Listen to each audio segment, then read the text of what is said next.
আজব কারখানা প্রেক্ষাগৃহে আসছে। আজব কারখানার জার্নিটা আপনার জন্য কেমন ছিল? আজব কারখানার জার্নিটাই হচ্ছে যে আমরা প্রচণ্ডভাবে নগরবাসী যে মানুষ হয়ে পড়েছি এবং নগরবাসী হয়ে আমরা এক ধরনের আদব কায়দা এক ধরনের সংস্কৃতিতে অভ্যস্ত হয়ে উঠেছি সেটাও উদযাপন সেটাও সেলিব্রেট করার মতোই।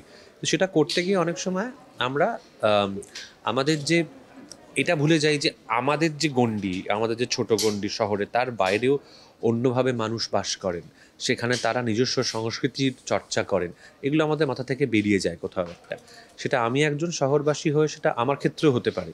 তো এরকমই একজন মানুষের নতুন করে ওই ওই জিনিসটার অন্বেষণে যাওয়া এবং তার হাত ধরে নিজেকে খুঁজে পাওয়ার গল্প। তো সেই কারণে আমার মনে হয় যে এটা যে ব্যক্তি মানুষটি এই চরিত্রে অভিনয় করেছেন তাকেও এই জার্নিটার মধ্যে দিয়ে যেতে হয়েছে, না আমাকেও যেতে হয়েছে আর কি। সেই জার্নিটা জীবনের যে মুহূর্তে দাঁড়িয়ে আমি এই জার্নিটা করেছি তাতে সেটা করতে পারে আমার মনে হয়েছে যে আমি নিজেও ঋদ্ধ বা সমৃদ্ধ হয়েছি। যেহেতু দীর্ঘ সময় পর আসলে বাংলাদেশের প্রেক্ষাগৃহে মুক্তি পাচ্ছে, আসলে বাংলাদেশের দর্শকের সেই আগ্রহটা কতটুকু থাকতে পারে বলে মনে করেন আপনি?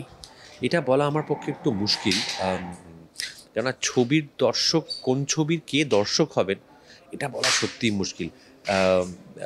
মানে অপ্রত্যাশিতভাবে অনেক সময় কোনো ছবি অনেক বছর পর মুক্তি পেয়েও যেটা প্রত্যাশা করা যায় না সেই ছবি আচমকা খুব চলে, আবার খুব প্রত্যাশা থাকে যে ছবি থেকে সেই ছবি চলে না অনেক সময়। সো এটা সত্যি বলা মুশকিল।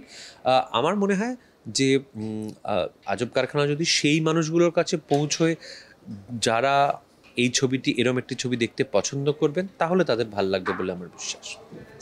আজব কারখানায় তো আপনাকে আমরা রকস্টার হিসেবে পাবো। তো এই একজন অভিনেতার জীবন আপনি প্রতিনিয়ত যাপন করেন, কিন্তু যখন একটা রকস্টারের ক্যারেক্টার আপনাকে প্লে করতে হয়েছে, আপনি অবশ্যই সেই ক্যারেক্টারটা নিজের মধ্যে আত্মস্থ করেছেন। আসলে দুইটা জীবনের কোনো তফাৎ কি আপনার মনে হয়েছে? মিলও আছে, তফাতও আছে।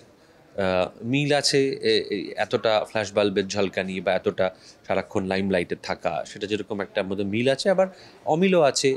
আমরা যে রকস্টারকে দেখব এই ছবিতে, যে চরিত্রে আমি অভিনয় করেছি, তার যে জীবনযাপনের ধরন, আমার জীবনযাপনের ধরন ওরকম একেবারেই না। হ্যাঁ, আম, মানে যে যতটা খামখেয়ালি জীবন তিনি যাপন করেন একেবারেই আমি ওরকম জীবন যাপন করি না। সো মিলও আছে, অমিলও আছে। সেই অমিলটাকে নিজের মধ্যে আত্মস্থ করাটাই তো একজন অভিনেতার কাজ। আমি আরেকটা বিষয় একটু জানতে চাই, যেহেতু এখন আমাদের ঈদ উপলক্ষে তো অনেক সিনেমা মুক্তি পায়, তুফান নিয়ে দর্শক প্রচুর হলমুখী হয়েছে। এই সময়টাতে এসে আজব কারখানা হলে দর্শক টানতে পারে কিনা? প্রথমত বলি যে তুফান খুবই ভালো করছে বাংলাদেশে প্রেক্ষাগৃহে, এবং সেটার জন্য তুফানের যারা যারা নির্মাণ করেছেন তারা সকলেই আমার খুব পরিচিত এবং ঘনিষ্ঠ, তাদের সকলকে অভিনন্দন জানাই। তো এটা দরকার ছিল ভীষণভাবে, কেননা বাণিজ্যিক ছবি না চললে আমাদের মতো ছবি তৈরি হওয়া মুশকিল। হ্যাঁ, তো আমি সবসময় বিশ্বাস করি যে কমার্শিয়াল সিনেমা রমরম করে চলা দরকার, তবেই কিনা অন্য ধারার ছবি তবেই তৈরি হবে। যদি কমার্শিয়াল ছবি তৈরি হওয়া বন্ধ হয়ে যায়, অন্য ধারার ছবিও কিন্তু তৈরি হবে না।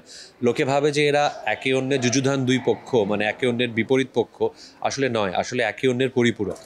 তো সেই কারণে প্রচণ্ডভাবে খুশি, আমি অভিনন্দন জানাই। আর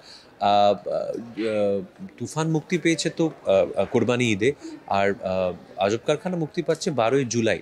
সময় আছে তো। মেগাস্টার শাকিব খানকে নিয়ে যদি আপনার কিছু বলার থাকে। সাকিব তো আমার সঙ্গে মাত্র দু তিনবারই মানে পরিচয়, একবার পরিচয় হয়েছে, তারপর দু তিনবার সব দেখা হয়েছে।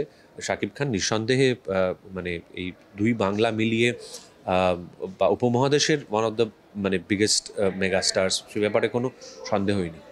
আপনি যদি আজব কারখানা দেখার জন্য দর্শককে আমন্ত্রণ জানাতে চান? সময় টিভির সমস্ত দর্শক, তাদেরকে অভিনন্দন জানাই, তাদেরকে ধন্যবাদ জানাই আজব কারখানা আমাদের ছবিটিকে জায়গা করে দেওয়ার জন্য, এবং যারা সময় টিভির দর্শক তাদেরকে বলবো ছবিটি প্রেক্ষাগৃহে গিয়ে দেখতে।